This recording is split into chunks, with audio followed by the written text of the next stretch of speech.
We're rolling with Dr. K. Dr. K. 100 shades of diversibilities every day. We're rolling with Dr. K.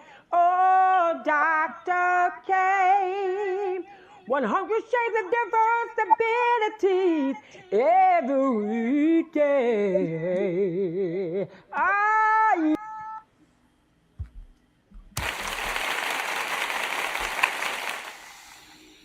We say thank you to cousin Pat for that. We appreciate her here. We have been rolling on the road for 6 years, and for 6 years, we've had the same issue with technology. So we have been doing this for the last, let's see, 20, 30 minutes trying to get this technology. So if it sounds a little wanky, yep. And we have problems yesterday. Uh, Mr. was Coach Rudy was out in the backwoods of Georgia. But we're grateful. So yesterday we were in Georgia. Today we are back in Grand Rapids, Michigan.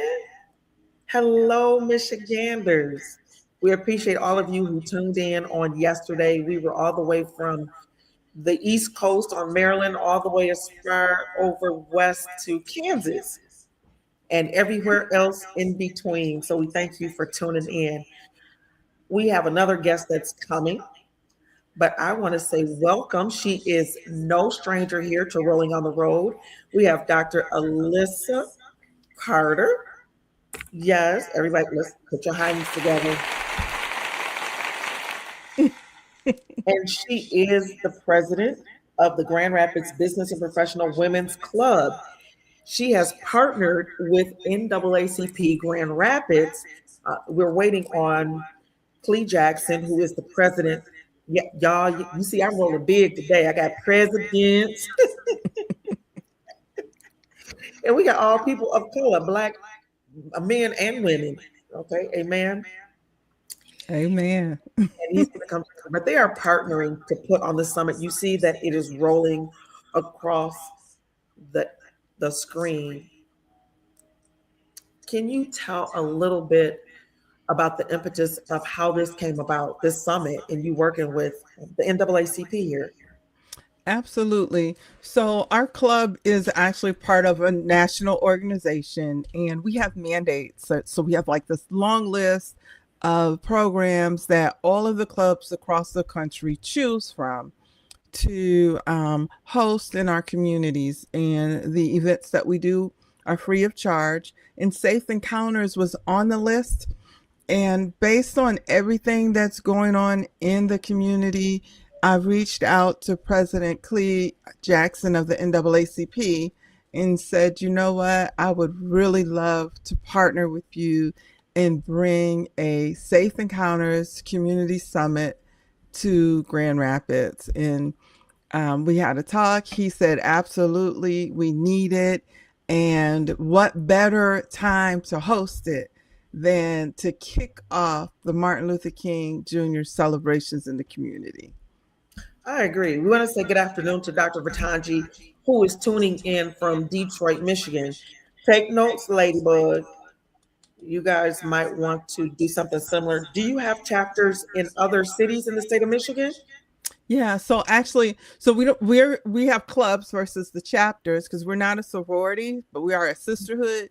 And so we have clubs throughout the country, and we actually have two in Detroit. So for those that are Okay. tuning in from the Detroit area, we have a Detroit club and the new Metro Detroit club. New Metro Detroit Club, Yes. and then just Detroit. Yes. Okay. So we got that down. So Dr. V, I need you to go look them up and get connected. Now I see that on the flyer you have two sets of panels. Are they all going to speak on Saturday? They are. So what the day looks like is the doors will open at 15:30 Madison. Um, at 12:30 p.m. We'll have some small plate hors d'oeuvres, and they event will kick off right at 1 p.m. with an opening talking about the purpose, welcoming the community in, followed immediately by a training. That the training is hosted by the city of Grand Rapids, and their staff and some of the officers are going to come in and train on traffic stops and do some simulations on what happens, what to expect if a person is pulled over by the police for a traffic stop. If kids are walking down the street and the police roll up on them, what should they do?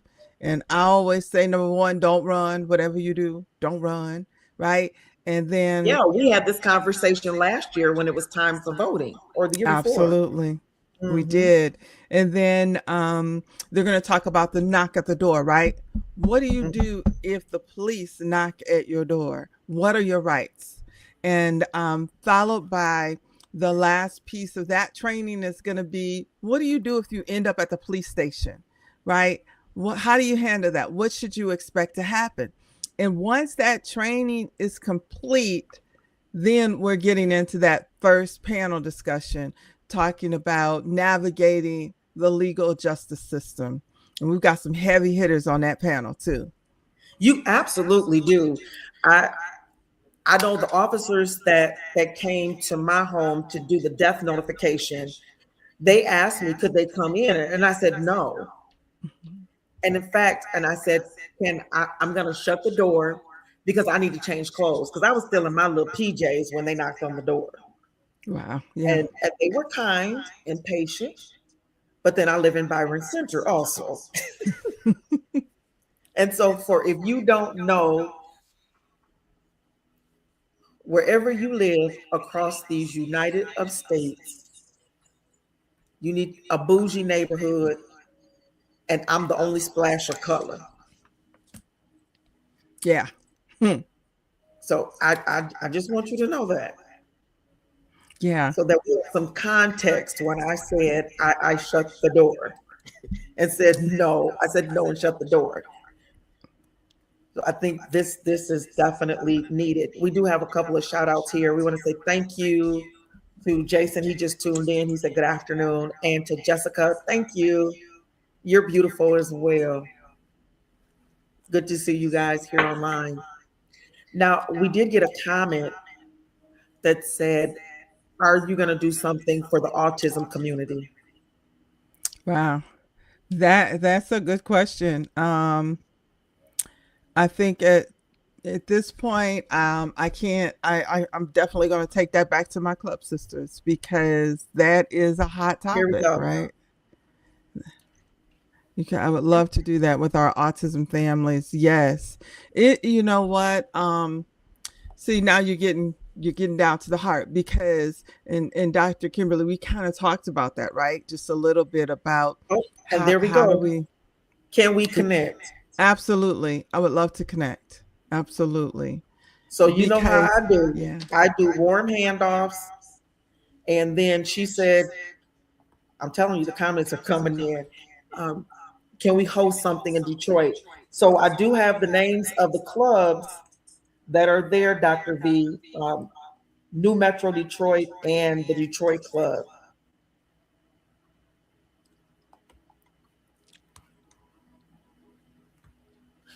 Alrighty. Yeah, because that's such a this panel, the event, right? This is one of those events where I say that if you live in, I'm gonna use for the event for Saturday. If you live in the greater Grand Rapids area and you leave your house, whether you drive or walk, you need to be in that building Saturday at 1:00, right? After that training, that panel discussion that we have, we have attorney Stephen Drew. We're talking about one of the best attorneys in the state of Michigan. Attorney Tracy Brain. She is assistant dean for Western Michigan University Cooley Law School. Dr. Nikki Smith is a criminal justice professor for Grand Rapids Community College. And then Corey Drake, who is a probation officer. And that panel is going to be moderated by Dr. Jonte Trust, who's a vice president at Grand Valley State University. We want to say thank you to Cheryl Lynn, who's tuned in. Good afternoon, Cheryl Lynn. Good afternoon, Charlene. And over there, Jason said that his pastor is on the panel, that he just saw the flyer. Oh, awesome. Yes, the second panel that we have. So right after that first panel, that panel is going to kind of hit on what we learned during the training and talk about how to navigate through that legal justice system. And then we're going to have a brief talk about mental health and trauma, because I think you can't really have this conversation without including a little bit of that, right? Absolutely. And then that second panel that he's talking about is going to be with the chief of police, Eric Winstrom, and Brandon Davis, who works for Grand Rapids OPA office, and Pastor Greg Amunga. Right. And Pastor Greg he has a unique story to tell, as well as he does the fishing with the popo. So this community engagement and bringing community and law enforcement is very near and dear to his heart as well. Cheryl Lynn says she's looking forward to Saturday. And Dr. V said she wants to help. Well, you're supposed to be here in Michigan. We're setting things up to have East meet West or West meets East. And we've had this conversation many times that we can use our hand to say where we are. So we're over here and she's over here. And this is what we do. We connect. Absolutely. And whatever resources we have here in Michigan, it definitely can work someplace else. Absolutely. Jessica says that it's nice to meet you, Dr. Alisa. Oh, thank you. It is a pleasure to meet all of you that are here. President Clee Jackson of the NAACP, Dr. Kimberly is he's still having a little technical difficulty getting in. Okay, so hopefully he'll be able to work that out and get in, but he is still working on it. And so and it was his yes that helped us make this possible. And so I'm very appreciative to President Clee and the NAACP. That is amazing. You said that the chapter, no, your club, I'm thinking Church of God in Christ because they're chapters. So, okay, let's switch over to secular. And you guys are a club.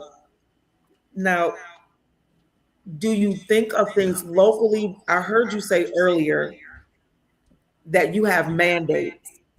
So what type of mandate did you have in order to have the summit?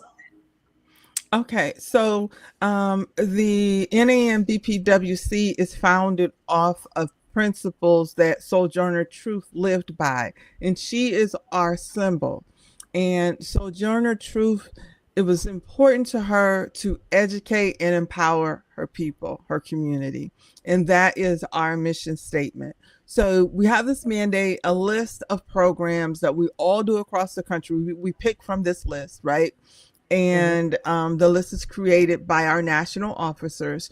And then we design something that meets the needs of our community, right? And everything that was going on, going back and we talk about Grand Rapids from the Patrick Loyola case, and a lot of we get the stories, we get the videos, and did you hear, about things that are going on?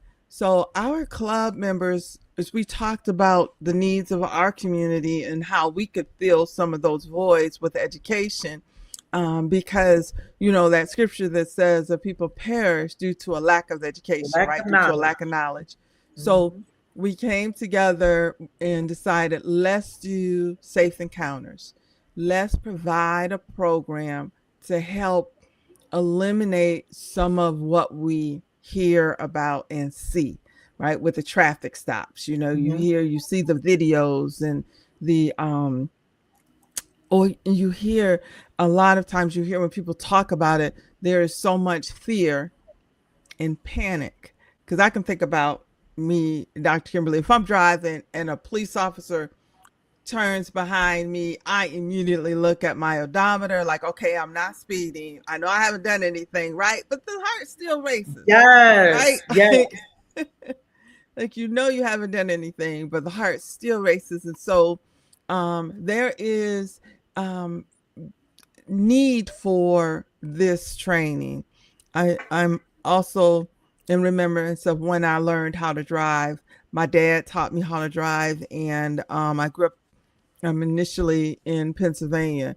And my dad taught me how to drive. And one of the things he said during that time was, if you ever get pulled over by the police, he was like, put your hands at 10 and 2 and don't move.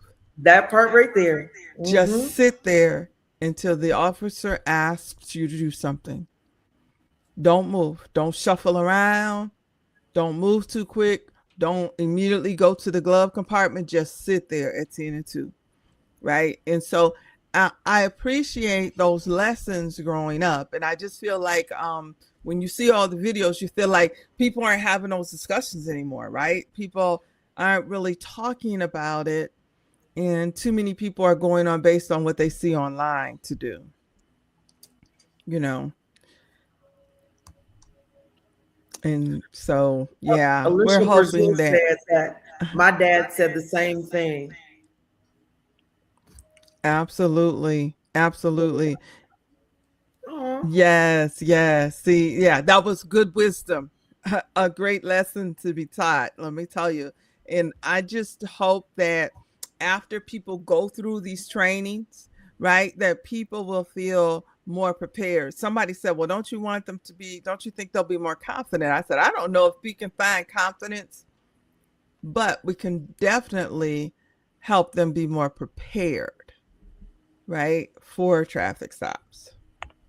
we appreciate. Sherilyn said the past events have been very reactive. I appreciate that this event is proactive with hands-on training and live Q&A.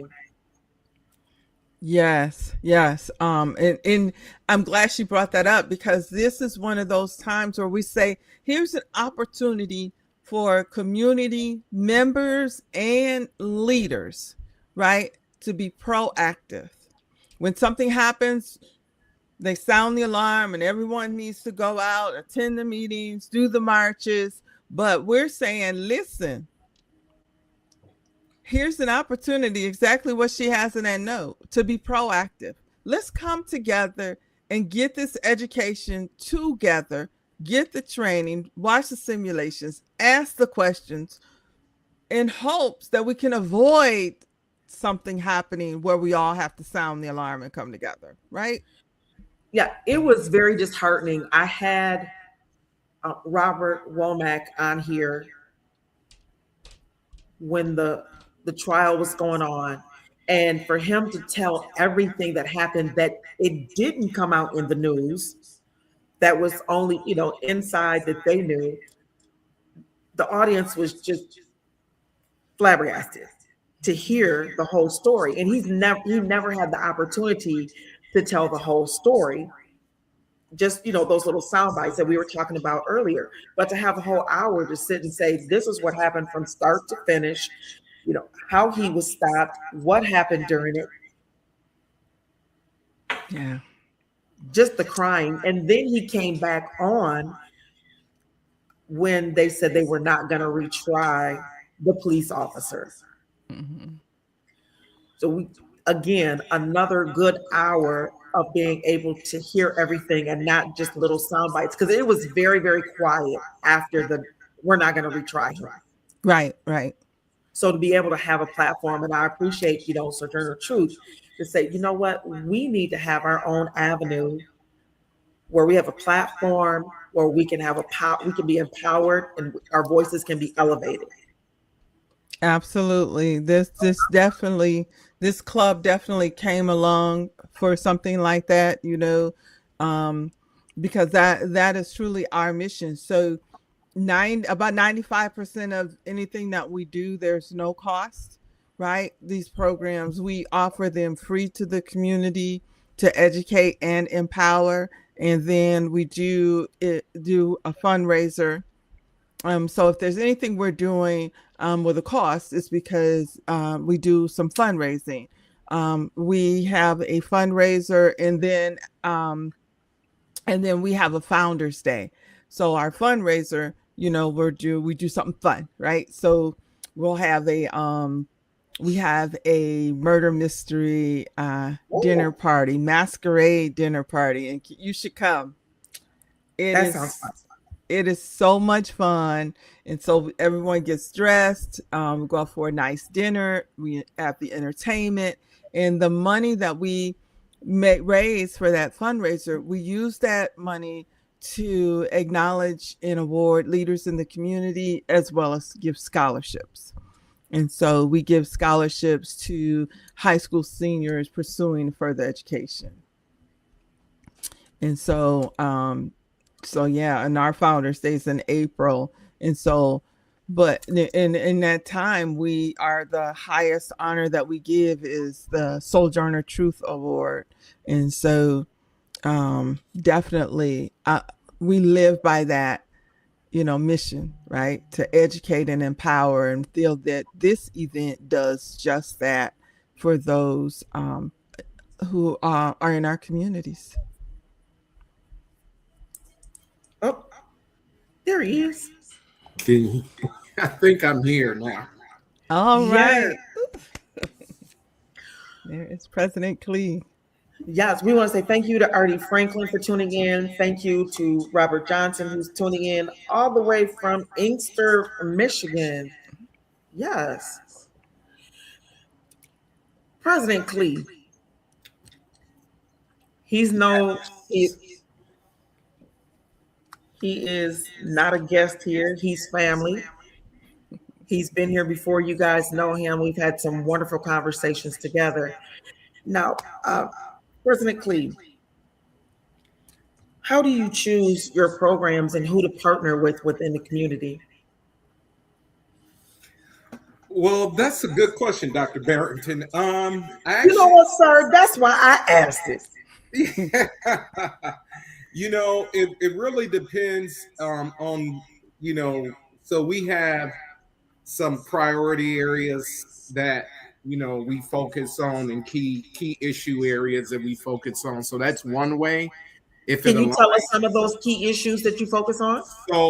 So this is all really from a civil rights perspective, social justice, and really from a policy perspective. How do we change policy in order to prevent some of the things that have happened from happening again, or people, some of the harm that's being done? And so it's healthcare.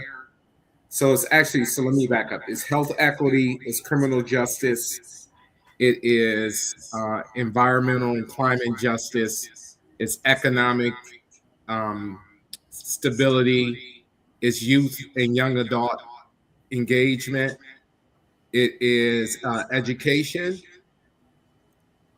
and it is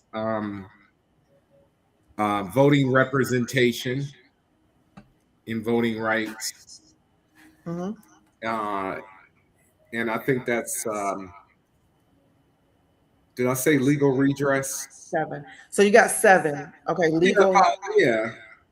redress. So this falls underneath legal redress and education. It does. It does. Absolutely. Yeah.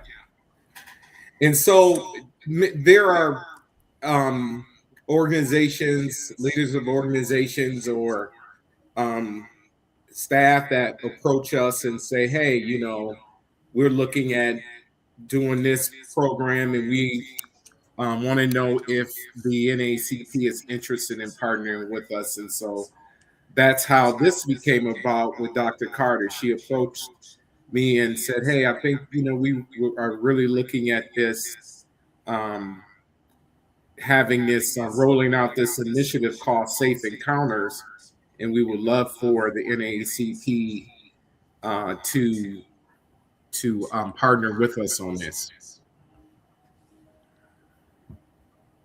And it was a definite yes. It was a definitely yes, for sure. Because I mean, this work, what they're doing is very important and is very pivotal. We always say, always, especially to my youth and young people, I say, you always want to make it home. Do everything Yes. that is within reason, especially when you are encountering law enforcement, to make it home. And I always have said this: uh, you will never win the fight on the streets. Mm-mm. You just won't. Mm-mm. So if law enforcement has caused some level of harm or injury, you fight that. You come to us, or you come to another organization, and and have us serve as an advocate or walk alongside you in that fight, and we take that internally.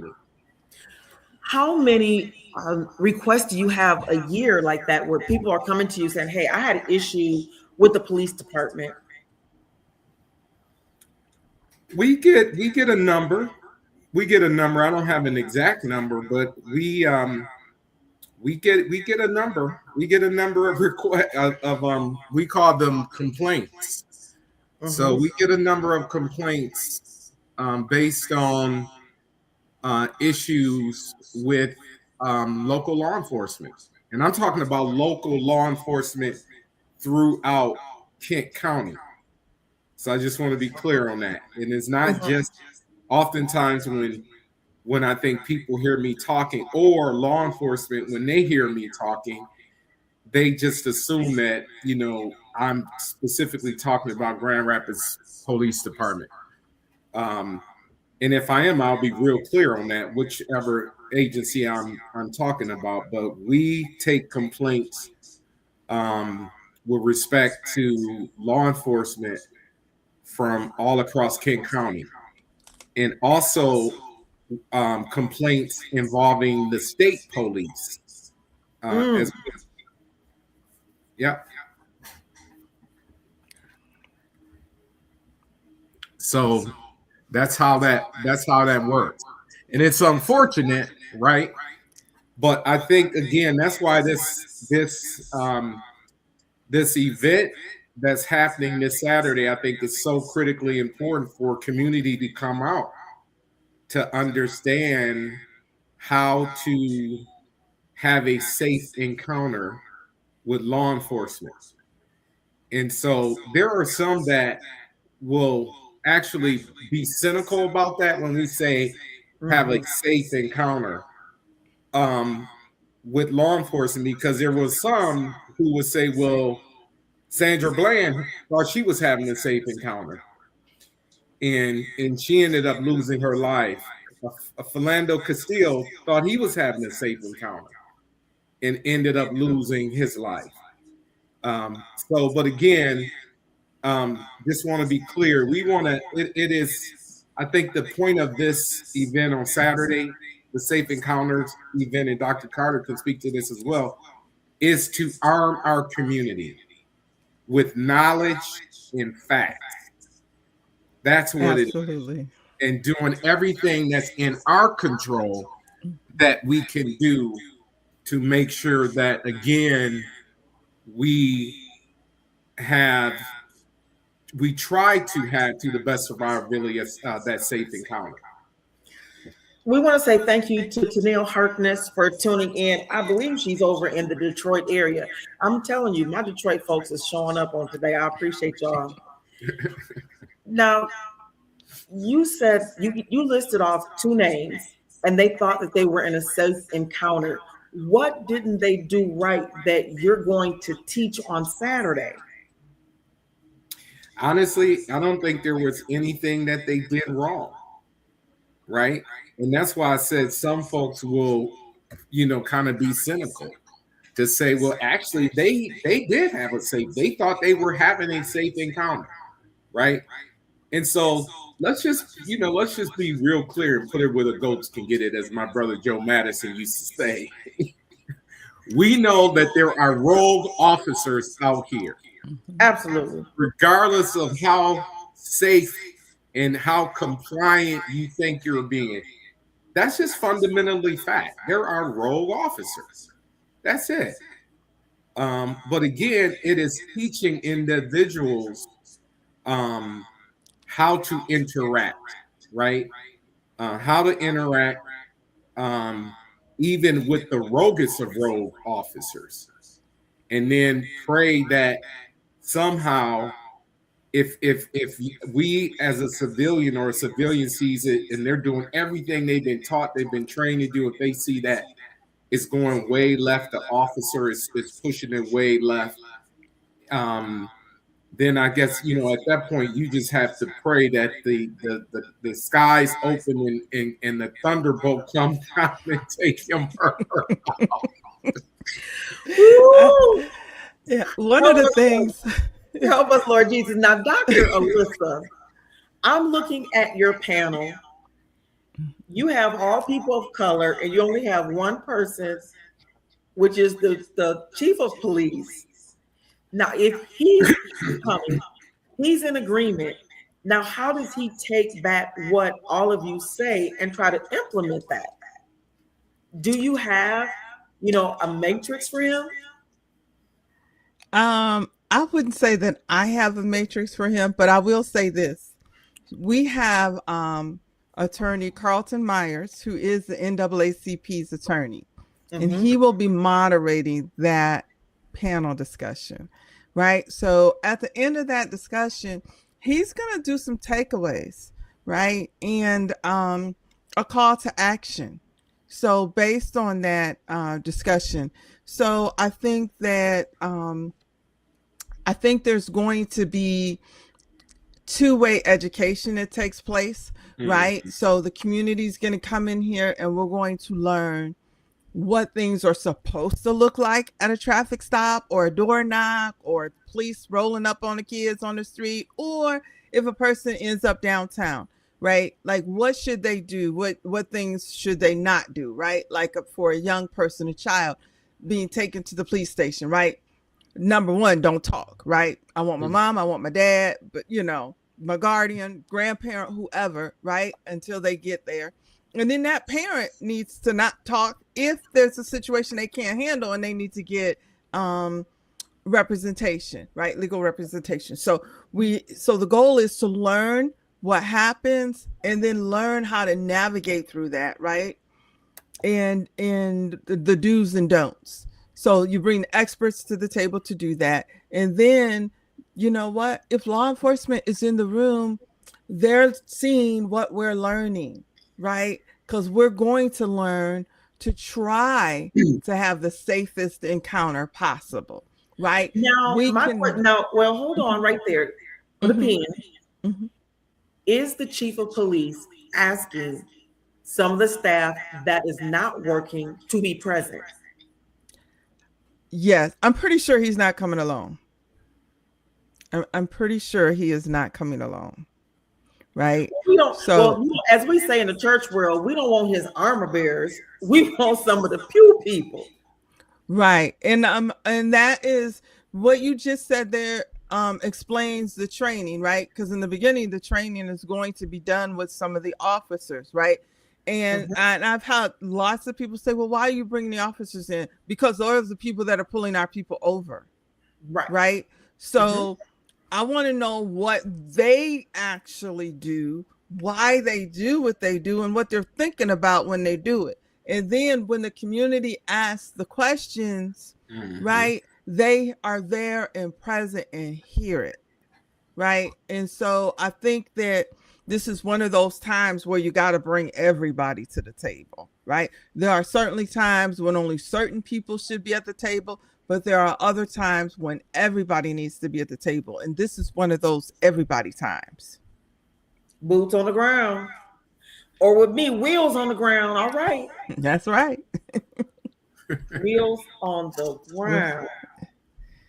Yeah, I think that I would love to, in my mind, right? I would love I'm a visual learner and teacher, right? So sometimes in my mind when I think about this event, it goes back to the comment that Sherilyn made, right? Being proactive instead of just reactive.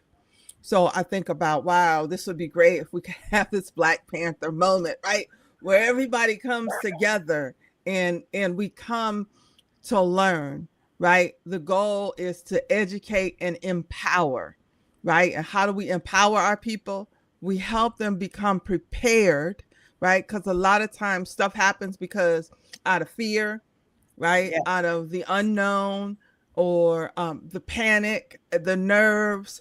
But what if we could help people be prepared, right? Because then that can de-escalate the individual, right? The community member. And then we can hope that the officer has not escalated before he gets to the window, right? And that we can have that safe encounter. We can have that conversation and do like pastor, y'all know I'm married to a pastor, right? But we can do like President Clee said, right? And go home safe, right? The goal here is that after people attend the event, somebody, if they have an encounter, then maybe the call that President Jackson gets is that they had an encounter with the police, and because they came to this event, they not only went home, but they went home uninjured. Right? Like, can we get some calls like that? There we go. We got some applause on that one. We want to say thank you to Doretha Ardorn for tuning in. We appreciate you for what you do in the community. She has a son. I know for me as a mother, having two fine Black men, that has always been my biggest fear. Yeah. And the youngest son, them white women love him. Oh, they just love him. And I mean, those were some difficult conversations. The heart wants what the heart wants. And you're in the car with these girls, and he's got all of his friends. I will never forget his first encounter. He was a sophomore after a football game. And here he is with all his Black football players and his white girlfriend, and the police pulled them over. Okay, I'm not about to cry. But that phone call and talking him through it. I mean, the conversations that I would have to have with my son, because he went to Forest Hills Northern, but he had to always be vigilant. And he had his own car. He had a Volvo. So they're like, number one, you're out here in Forest Hills. You're a Black guy with a white girlfriend. And then you got all your Black friends. And they pulled them all out of the car. And the first thing he's doing, he's on the phone. I got to call my mama. I'm not 18. Was the first thing he said. That was the first thing I told him to do. I said, put your hands at 10 and 2, but when you see them pull you over, you call me before they even get out the car, because I'm on my way. That was how we handled it. I don't know if they have another protocol, but that was mine. We live in Forest Hills. We got 4 Black people, and us, our family, and white girls like you. So it's like, hey, if you ever get pulled over, and when you see them lights flashing and them coming up behind you, you call me. You call me, and then at 10 and 2, Don't talk back. Just if they ask you to get out the car, you say yes, sir, and do what they need you to do. And the first thing that they accused him of was she kidnapped, and they took her aside and wanted her to say that she wasn't with them on her own accord. Mm. And that these black boys were going to, take her, and you can figure out the rest of what they said. Wow. So, are we going to have that type of conversation, or just what comes up, or just how a routine, traffic stop, or you look like somebody, that was the other piece. My brother was always the one that he looked like someone else. That they, he looks like somebody that we're looking for. Well, they call it you fit the description. Yeah. Yes. Yeah, that's always an interesting one. I think I can say for sure that primary sticking to the goal to make sure that to ensure that we meet the goal of the primary goal of the event is and making sure that we educate the people as much as possible on how to have these safe encounters, right?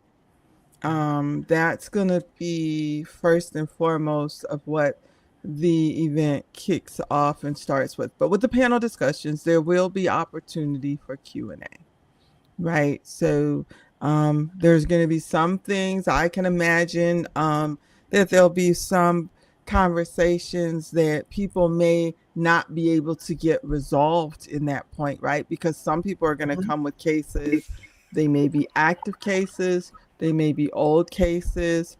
They may not be local cases, right? So I would say in time for situations like that, they may not walk out with resolution there, right? But one thing that I think myself, my club, I think one of our goals is that when people leave the event, that they clearly have a better understanding, especially our young people. If the police roll up on them, don't run, right? Whatever you do, don't run, because we know that then the officer starts thinking, well, he must have a weapon on him, or he must have committed a crime, right? The officer gets escalated, and we don't want our young people being injured, right, and abused. And so, but the goal is that everyone walks away more educated on how to have the safest encounter they can have with the police, and also that people will continue the conversation, right? Because we're not miracle workers and we can't solve it all in one day, right? True. So we hope that those conversations will continue. All right. I got a couple of questions. Now, my first question is, what does aftercare look like after this discussions? Okay, let me put a little bit more meat on the bone. Okay. So, during this discussion, it's gonna either pull a scab off of an old wound or put alcohol on a wound that's already open. So what happens? Where's going to be the aftercare?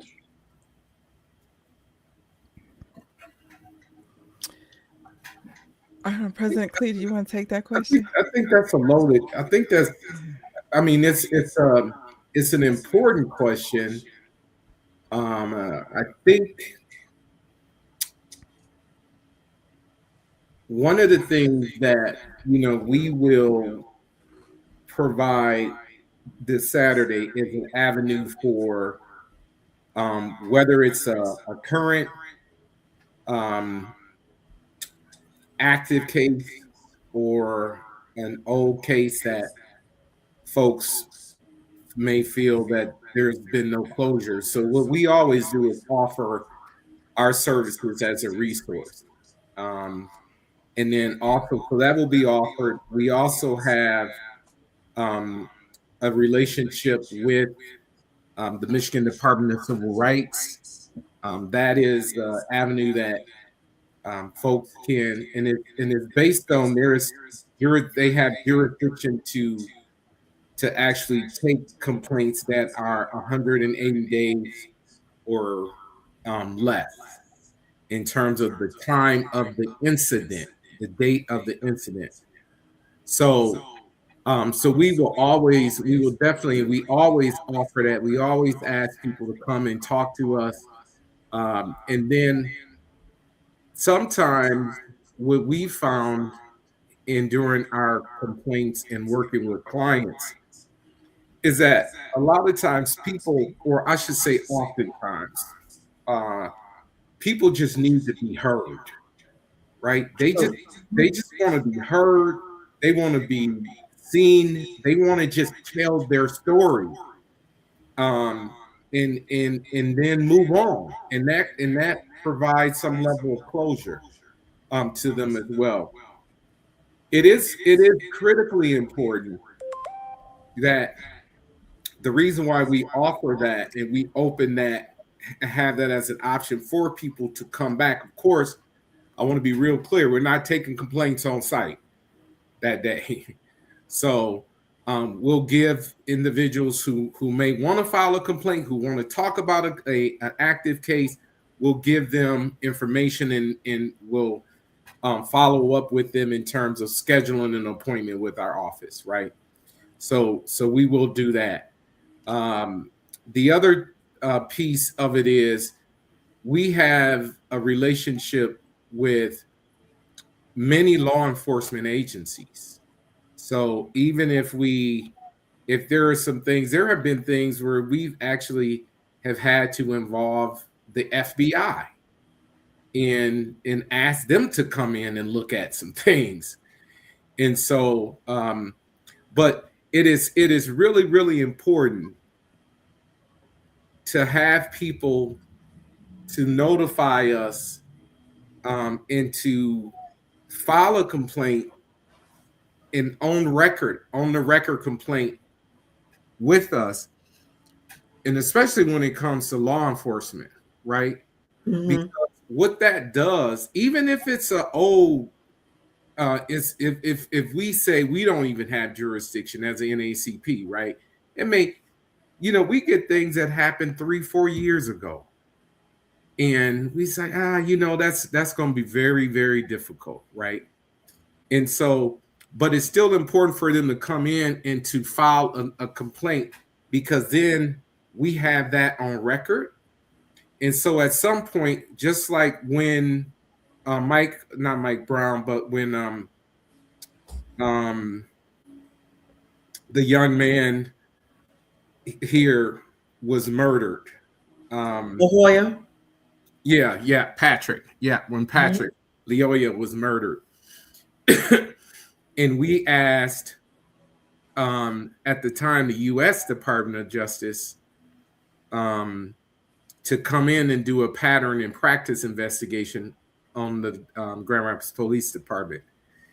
And we sent that over to them, and there have been many cities that have asked for these types of investigations, and they may not get a response from the Justice Department. But we actually did get a response. They said they were looking at it, they were considering it. So that's why it's important for people to file. I don't care if it's an old complaint, a new complaint, or what have you. So then we have the data, the information that shows that there is a clear pattern in practice, right, of offenses and of criminal activity by law enforcement.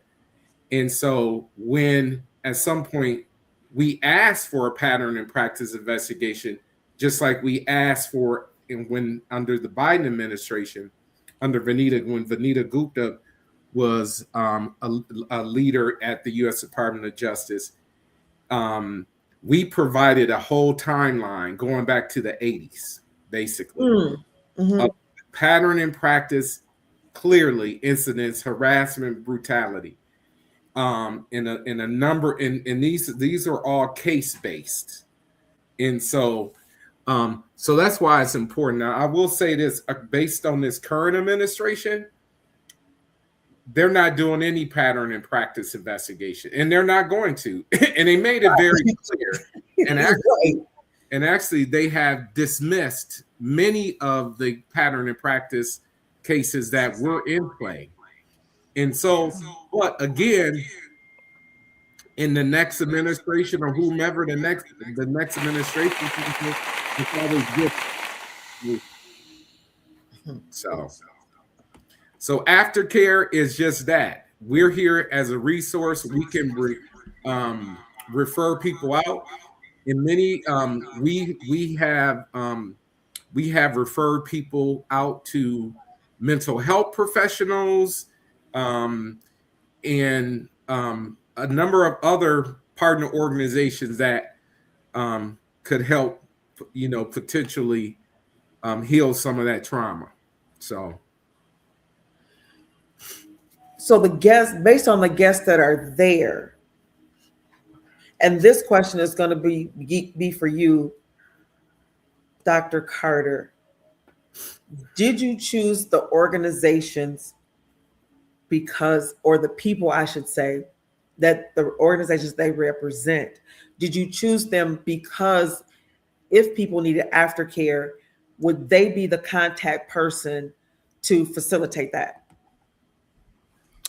I would say that many of them are going to be a resource to get to the proper aftercare, right? We're going to have some resource tables there, right? So there's going to be, for example, there's going to be some therapists and social workers and things like that are going to have resource tables. There's going to be some in the audience, but some of these panelists are going to be more of putting people in the right direction, right? And so I can't say that, I can't say they won't, right? I can't say that Attorney Stephen Drew wouldn't take a case, right? But I could say clearly that we're talking about one of the best Black attorneys in the state of Michigan, known across the country, was one of lead counsel with the Larry Nassar case, right? So when you talk about an attorney of that caliber, I can't say that someone he would take a case. I can't say he wouldn't, but I can say that a lot of these resources, these panelists, may be able to direct people and get people headed in the right direction. Mm-hmm. Right? Be able to make some referrals. We have a comment here. Oh, okay. Thank you. Doretha, she said education. Let me see if I can capture it here. Shirley, education is better than enforcement when being educated. Can you guys see that? It says education is better than enforcement without being educated. Oh, that's a good statement. Mm-hmm. Yeah, that's an excellent statement.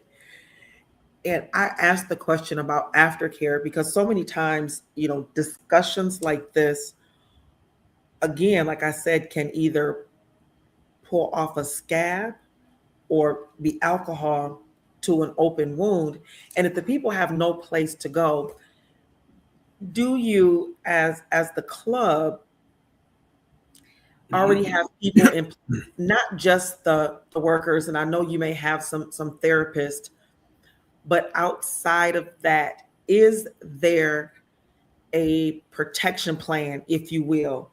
So we come in here, is everything that's going to be said staying in the room? Are people able to have these confidential conversations if necessary? If there's going to be any backlash or retaliation, because maybe someone may have been guilty, but had a very bad encounter, with the police department because, you might have been in the wrong, but did that need to happen to you? Absolutely not. Um, I would say we have to be frank, right? And say that we are going to be in a public environment, right? We're inviting the community at large. So I can't say that anything spoken on the floor is going to be a private conversation, right? Because we've opened the door to the community. And so I want to, be frank and be honest about that. But I like the um, comment there about education is better than enforcement without being educated, right? It goes back to the scripture. Our people perished for the lack of education. So we really want people to come. I understand that, yes, it is going to rip off some band-aids for some people, right? It's going to be pouring salt in the wound for some people. Um, and then there's going to be some people who are going to come in and just be wide open to, I had no idea, right? We're asking people to bring their youth, right? We want them in the room, especially our young Black boys. We need them in the room to be educated, right? To understand, because they may be in that situation, like you said, what you described with your son, right? To be driving and get pulled over. Nowadays, yeah, we always want our kids to be able to call home, but if that connection capability is not already in that vehicle, that might even cause another problem, right? With the laws in regards to the phones and in the hand and that kind Yeah, of I just situation. found out today that ticket is $180 to have your phone in your hand while you're driving. Wow. Yes, and that's a steep ticket. Mhm. We want to say thank you to Lola Brown for tuning in. We appreciate you. She's been a guest on the show. Yeah, I think that again, that just encouraging the community to come out. One thing I want to say is that, we said the doors are going to open at 12:30. We're going to have a little, a little something for folks to chew on before the program kicks off. And when we wrap up, I want to acknowledge those who made that piece possible for us. Um, because this is truly a collective effort, right? you know um, we are so appreciative and can offer to invite more people to the event because of the yes we got from President Clee, right, and the NAACP. But then being able to even offer the food, right? I just want to, before we wrap today up, I want to make sure that I bring um, some acknowledgement to others who also come alongside to make this possible, for to help us to be able to provide this for our community, because we did have partners in this event. And so I don't know if you want me to do that now or you want to save it for later. You tell me. No, I would love to know all of the people that helped to make this happen, because we know one person has the idea, but we need a whole group to push it forward. Mm-hmm. And so I'm just truly grateful for this opportunity to have you on, number one, to have you guys on the platform again. I appreciate you guys coming out, because as soon as you inboxed me, I was like, oh, yeah, absolutely. We need to do a show about this. And I love the fact that we have that opportunity to do it. It's not just a 6 or 9 minute, soundbite, but we had a good hour to have the conversation, even if we had some glitches here, and to have the participation from across the state. And it's like, hey, how do we do this where we are? And that's what's important. To me, a big takeaway is that you got somebody else who's watching, and now we can duplicate and replicate it someplace else. And we can start protecting each other, especially our young men. That just has to happen. And can you, number one, I know it's scrolling, but we want to say the date, the time, and the place. Absolutely. Again, we have this free Safe Encounters Community Summit that is going to take place this Saturday, January 17th, kicking off the Martin Luther King Jr. weekend celebration. It's going to take place at 1530 Madison Avenue Southeast, Grand Rapids. The doors will open at 12:30 p.m. and the program will kick off right at 1 p.m. And so definitely we want to make sure that everyone puts that on their calendars and plans to attend. Tell your family, your friends, your coworkers, your neighbors, Your because cousins in the everybody needs to we need everybody. Like I said earlier, if you leave your house, whether you walk or drive, you need to be at 1530 Madison on Saturday. And even if you roll, because you know, don't forget the rolling folks either. That's right. Brother Clee, Reverend Pastor Overseer, Okay. Grandmaster Ruler. Okay, I'll take it all. I'll take it all. You know, he our brother at the midnight hour. They think that he just, oh, I know Clee. Come on, Clee. Come on, Clee. Come on, man. Come on, get in this fight with me. You know, what you got to say, brother man? I think Dr. Carter has said it all. I think we've had a lot of conversation. I would just say come out. I think that conversation that that our sister Aretha put in there, education is better than enforcing without being educated. So I think that says a lot. And I think it's about, you know, again, just really understanding because this essentially is a know your rights training, right? And it will be, I think the nice thing about this is it will be scenario based, and you will have a ton of folks in the room that that if necessary they can provide a level of support system and be advocates for you, like Tracy Brame, who is just a brilliant legal mind, right? Mm-hmm. And is also, by the way, she's tied to an innocence clinic. So people who have been wrongfully convicted, right? And so she's doing a lot of work with respect to that. So I would just say people, you know, people just come out and get some knowledge. There will be a lot of jewels dropped, a lot of knowledge. So I just encourage people to come out and gain that knowledge, and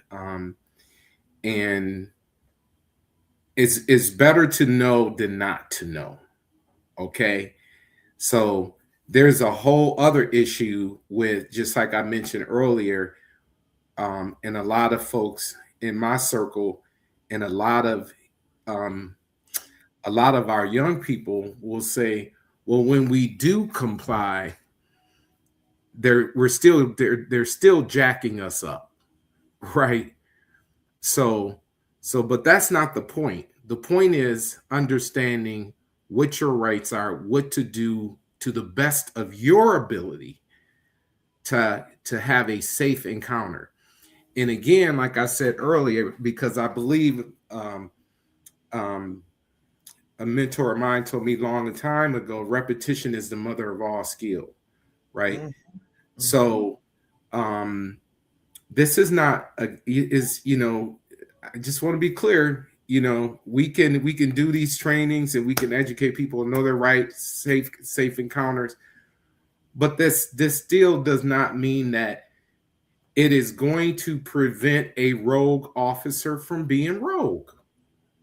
That's just the reality of it, right?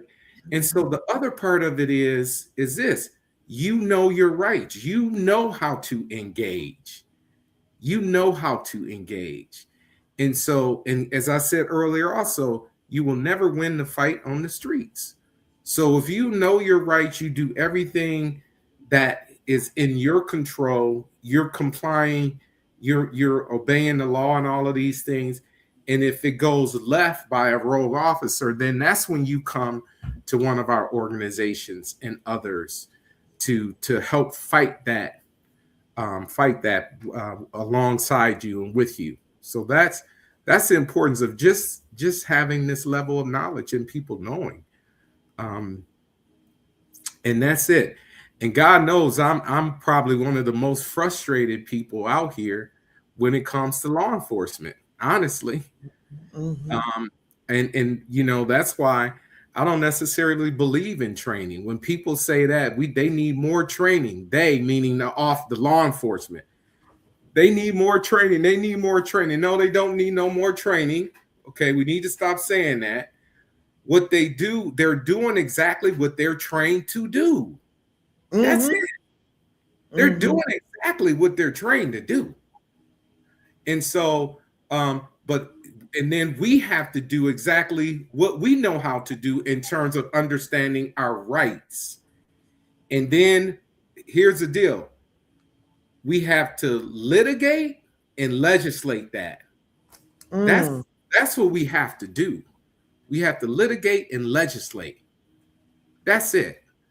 And just like what happened to this sister in Minnesota, Renee Good, who was assassinated in front of the entire world, and then Keith Porter in California, who basically was murdered, right, by an off-duty ICE agent, because they're not law enforcement. We want to be clear on that.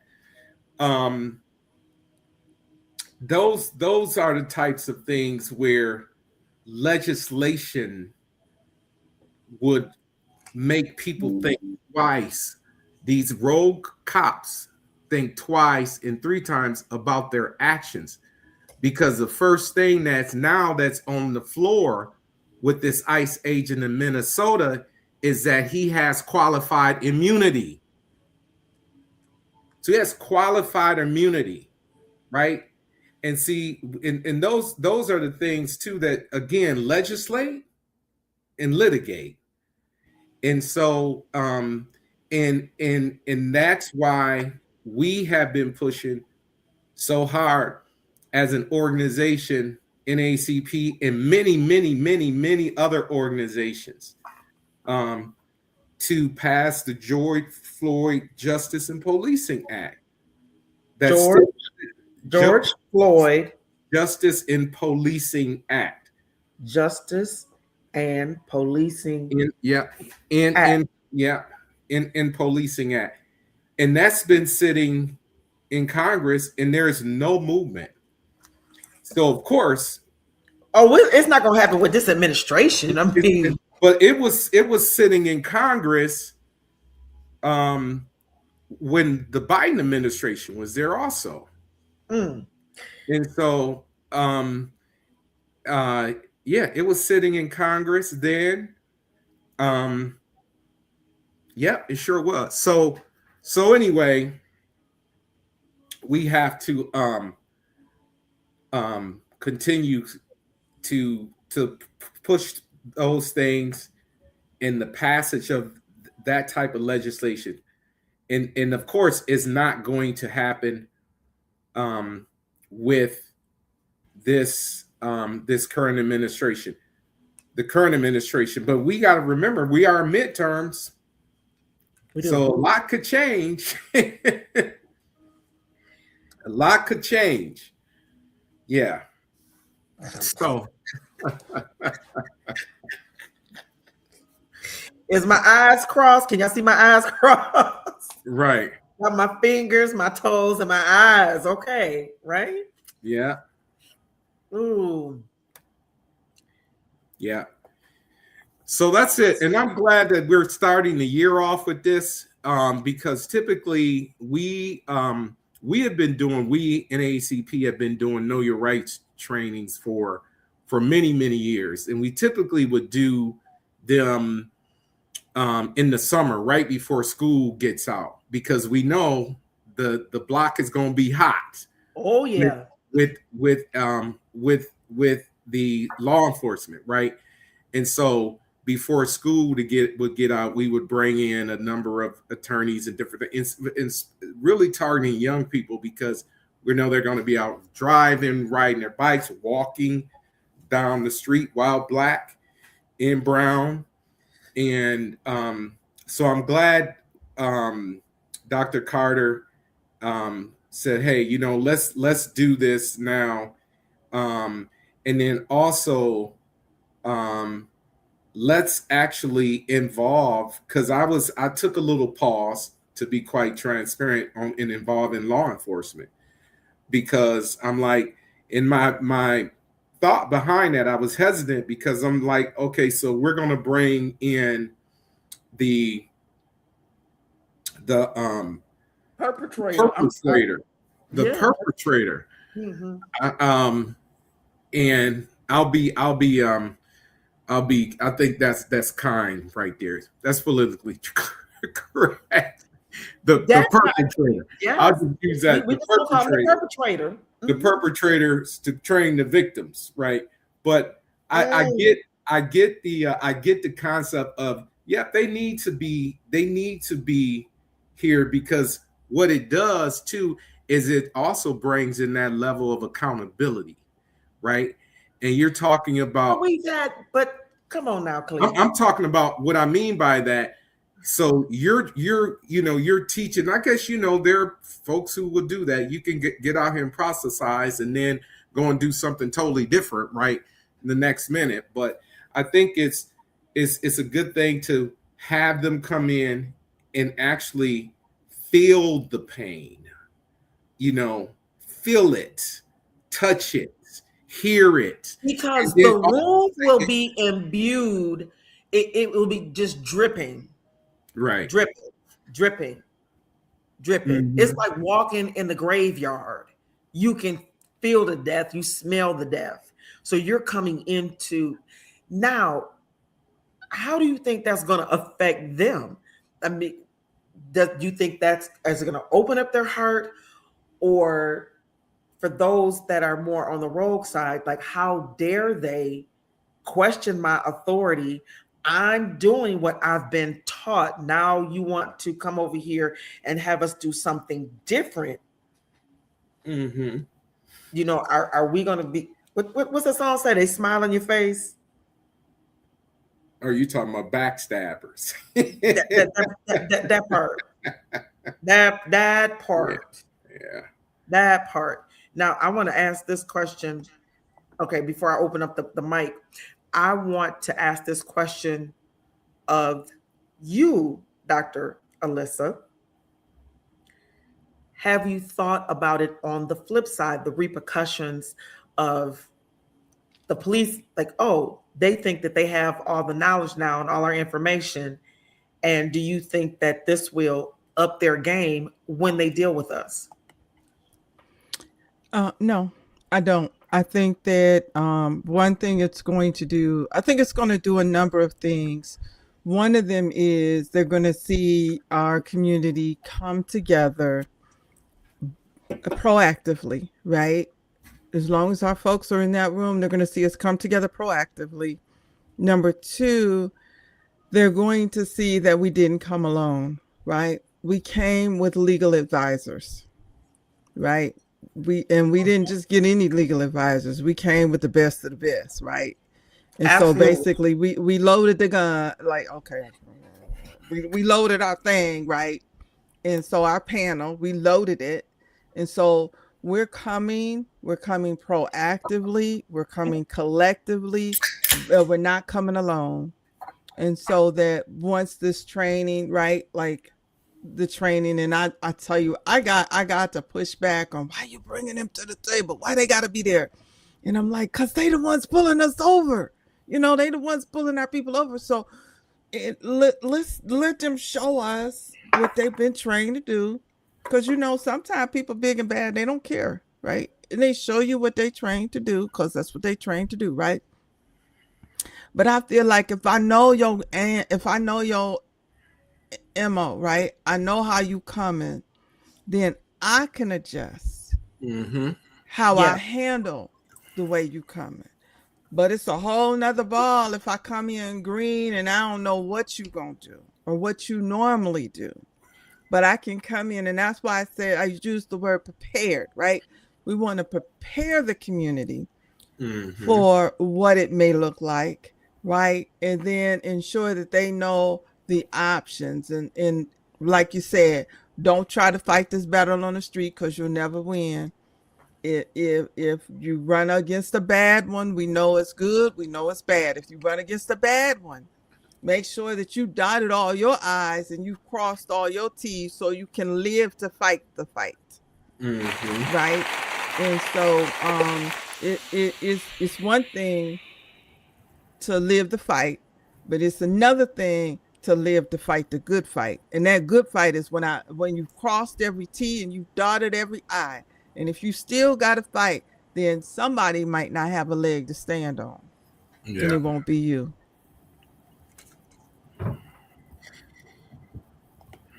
All right. She said a mouthful right there. You both did. Let's see. We got some comments coming in here. Oh, Leonard Eisen says, "You got to live to see another day." Amen. Amen. Mm-hmm. Amen. We want to say thank you to Tony Scott, who is tuned in to watching. I'm gonna tell y'all, this has been a wonderful hour and 16 minutes. And I said it earlier, and I will say it again, that I appreciate, this platform because we can have a full discussion. That it's not a 6 to 9 minute soundbite that's gone tomorrow, and okay, they moved on to the next story, but we actually are living this. These are our experiences. We have the conversation here. Our community is involved. They get an opportunity to see it because this is where they are. We are on 4 platforms: on Facebook, we're on YouTube, and we're airing on uh, Instagram right now for the last hour and 17 minutes. So hopefully somebody somewhere in a whole nother city, in a whole nother state, is saying, you know what? I just heard this. Do y'all have this in our city? I mean, we did it at the very beginning. Detroit is saying, hey, can we come over here? Can we get this done over here? And this is what the platform does. This is what it Mm-hmm. does.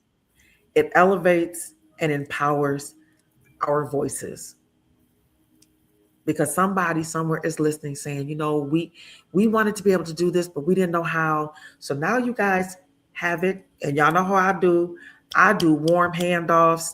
That right after the show, I'm going to be in Messenger, and I'm going to put the two ladies, I'm going to put East and West together.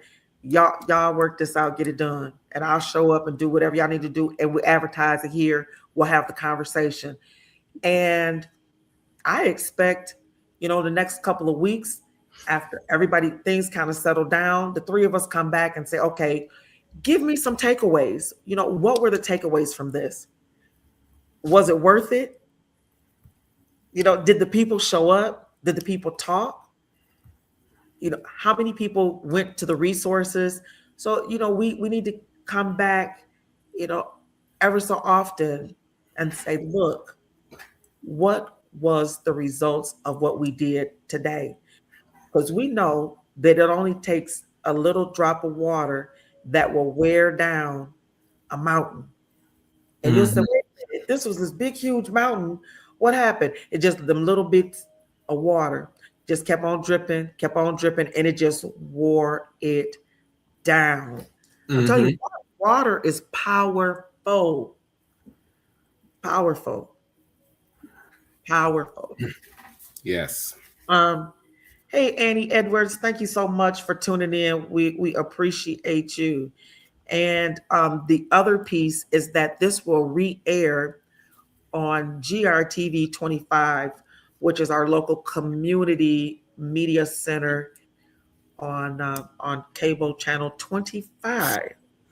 So people will get an opportunity to see it and then be able to come back. And then when we have the conversation and we have some of the panelists come on and have that conversation, we have a record of what we've done and what we're doing. You would like to give out some thank yous, Dr. Carter. Yes, I want to again thank President Clee and NAACP for your yes. I want to thank Meyer Strategic Solutions LLC, the Beta Omicron Boulay, Brown's Funeral Home, let's see, the Urban League,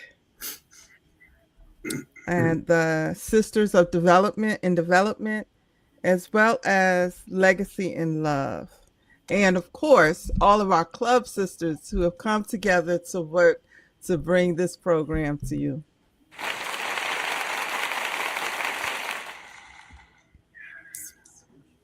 We appreciate all of you. And you know the best, we have to say the best for last. We got the man behind the woman, behind every, they say behind every great man, there's a woman. Well, every great woman needs a man to hold her up so that she can do all that she does. And definitely the Reverend Doctor, the husband, Ron Carter, is that for Dr. Carter. We appreciate you, sir, for making sure she gets to where she needs to be. And she looks lovely. Here you go, sir. There you go. Yes. Yes. I definitely miss Mr. Barrington. I tell you, that stand the man kept a sister going. What did they say on the Mickey Mouse Club? Now it's time to say goodbye to all our friends and family.